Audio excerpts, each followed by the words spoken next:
আজকে কথা হলো বাংলাদেশ এবং নেদারল্যান্ডের 2025 সালে টি-20 সিরিজের প্রথম ম্যাচ নিয়ে।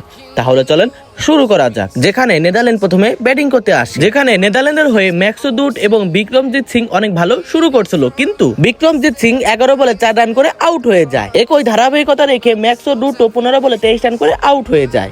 কিন্তু নেদারল্যান্ডের হয়ে নিদামা নুরু 26 এবং লাস্টের দিকে দুটো ঝড়ো ব্যাটিং এর ফলে নেদারল্যান্ড 20 ওভার শেষে 136 রান করতে পারে। যেখানে বাংলাদেশের হয়ে ব্যাটিং করতে আসে পারভেজ হাসান ইমন এবং তানজিদ হাসান তামিম, এবং তারা দুজনে এসে প্রথম থেকে অনেক আক্রমণাত্মক ব্যাটিং শুরু করে, কিন্তু 9 বলে 15 রান করে আউট হয়ে যায় পারভেজ হাসান ইমন। এবং এরপরে বাংলাদেশে হাল ধরতে আসে লিটন কুমার দাস, এবং সে এসে প্রথম দিক থেকে অনেক আক্রমণাত্মক ব্যাটিং শুরু করে, এবং বাংলাদেশ প্রথম পাওয়ার প্লে শেষে 57 রান আদায় করে নেয়। কিন্তু তানজিদ হাসান তামিম 24 বলে 29 রান করে আউট হয়ে যায়। এবং এরপরে বাংলাদেশের হয়ে ব্যাটিং করতে আসে সাইফ হাসান, এবং সে এসে অনেক আক্রমণাত্মক ব্যাটিং শুরু করে, এবং বাংলাদেশের হয়ে সাইফ হাসান এবং লিটন কুমার দাসের ঝড়ো ব্যাটিং এর ফলে বাংলাদেশ পায় 13 ওভার 3 বলে 1 অসাধারণ জয়।